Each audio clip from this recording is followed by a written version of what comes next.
Hello everyone, welcome to my channel or welcome back to my channel.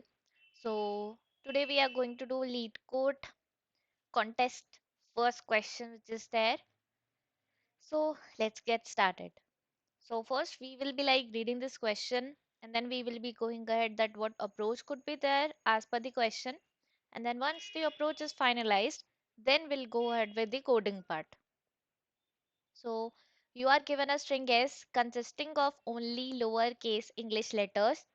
A prefix of s is called a residue if the number of distinct characters in the prefix is equal to length of prefix modulo 3, and we need to return the count of the residue prefixes in s. A prefix of a string is a non-empty substring that starts from the beginning of the string and extends to any point within it. So now here the question says that first thing is we need to figure out all the prefixes which are there, and those prefixes should be residue whose count we need to return. And what residue in terms of this problem statement refers to, that residue is the number of distinct characters in the prefix.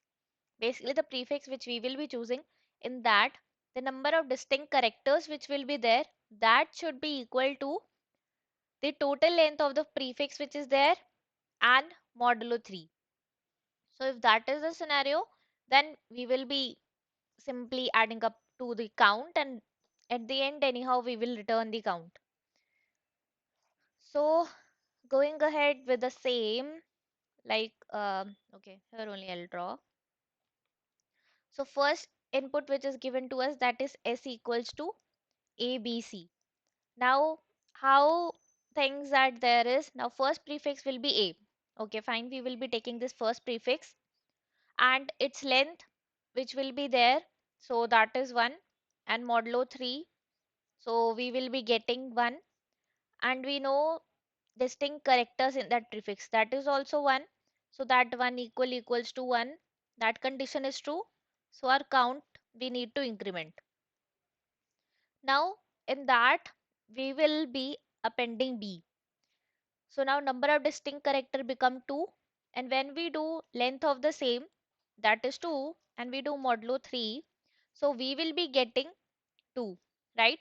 So here also both of them are same, so we will be incrementing our count. And then we are having this A, B, C. Now again the number of distinct characters.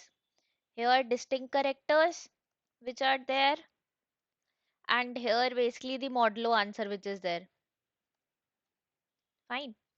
So now here distinct character is 3, and if we do 3 modulo 3, that anyhow we will be getting as 0.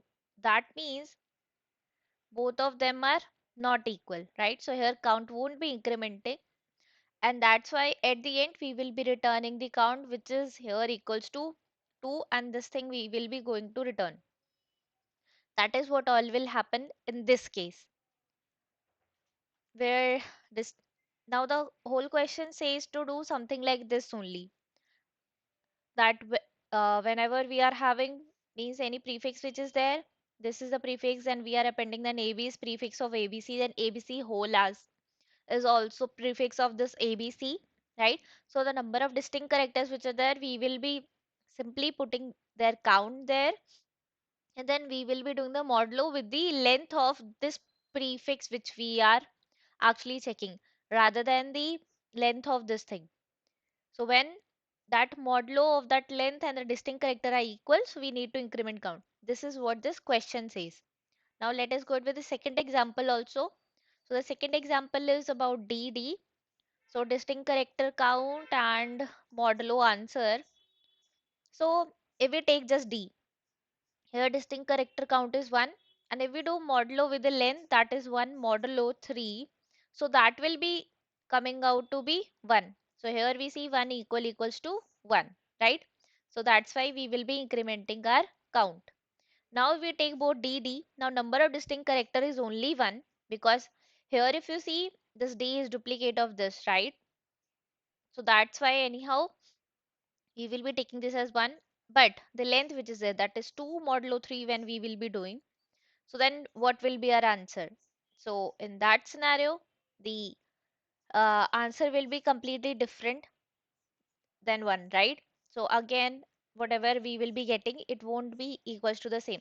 So that's why here count we won't be incrementing, and at the end our count will be equals to 1, and that is what we will be returning. So that is the whole scenario would be, and that is what this question asks us to do. So now, as per the examples, as per the test cases which are there, just think of approach which actually we can code, like keeping all these scenarios in mind, how we can code the solution. So now, if you think like, sometimes I feel like that it is straightforward, like the way we just have one loop and start appending those characters one by one. But then comes to the part that how we will be checking for the distinct characters. We can't go ahead and just do a n square solution, although we can do n square solution. Here, if you see the constraints which are like pretty much low, so we can go ahead with n square solution also. But say if by chance it is not an easy question, it becomes a medium level question where constraints are like much tighter ones, that it can't go to n square solution. Then how you will do? Then if you think in your mind that what type of data structure we can use for distinct characters, especially because we are getting n square because of the distinct character scenario only. So what the distinct characters, what we can do is we can simply use an order set rather than using ordered set, because anyhow it's not a requirement that we require everything in sorted manner. So it's better we use a unordered set, so that will help us to basically have get a lookup, and even to store all the distinct characters which are there. Here we are main concerned about distinct character rather than lookup. So we will be having that, basically whatever prefixes we will be storing. So these prefixes we can easily store in our unordered set, which will give us the distinct count which is on this side, right? And the other thing which is there, we require the length as well. That what is the length of the prefix which we are following even when there are duplicates. So for that we can have a separate variable with us, and with that we will be doing our modulo thing. That is how we can implement this. So like even you can pause this video and try to code this by your own self. And also this type of approach which is there, it will be order of n because only one loop is there. An unordered set, that is also the putting a variable, putting all the these elements into the same, that will be also order of n only. There is no sorting involved, so that's why again everything becomes order of n plus order of n space complexity because of the unordered set which we are using.